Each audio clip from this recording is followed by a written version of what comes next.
L'Assemblée nationale a un rôle particulier à jouer sur l'avenir de la zone euro. Nous sommes partis dans le rapport que nous avons remis à la Commission des Affaires étrangères sur un double constat.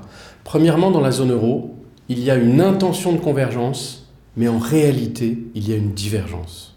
Et deuxième constat, nous n'avons pas fini d'apprendre les leçons de la crise de 2008.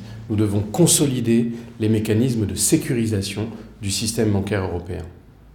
Dans notre rapport, nous proposons 4 axes. Le premier, qui n'a jamais pu être proposé jusqu'alors, s'appuie sur une nouveauté qui arrivera probablement le 22 janvier prochain, à savoir la création d'une assemblée parlementaire franco-allemande. Cette assemblée parlementaire aura pour objectif, avec 50 députés français, 50 députés allemands, de relancer une initiative de convergence qui permettrait de fédérer autour du noyau franco-allemand pour plus de convergence économique, sociale, fiscale au sein de la zone euro.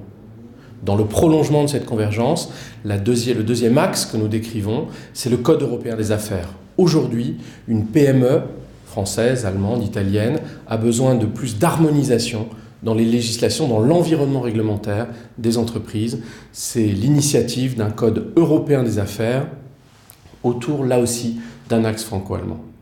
Le troisième axe, c'est un axe un peu plus technique sur la consolidation des outils bancaires. Nous avons besoin d'une impulsion politique. Le problème n'est pas technique, il n'est que politique, pour finir les fonds de résolution uniques, pour finir tous ces outils qui vont faire que l'euro, vu du citoyen, sera un véritable bouclier protecteur.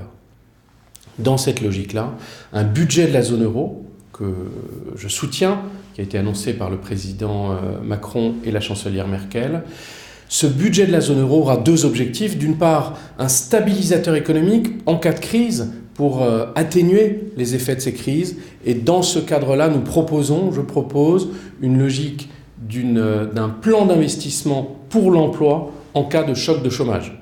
Grosso modo, l'Europe, au travers de ce budget, financerait des formations qualifiantes de retour à l'emploi et les indemnités des stagiaires qui suivent ces formations en cas de crise. Deuxième proposition, des investissements pour ce budget de la zone euro dans les infrastructures de l'économie de demain, dans tout ce qui va nous permettre de nous plonger dans l'économie de demain. Et enfin, en termes de gouvernance, il nous a apparu que, au-delà des grandes visions à long terme sur des parlements de la zone euro, sur des gouvernements de la zone euro, il y a des choses à faire à traité équivalent dès aujourd'hui.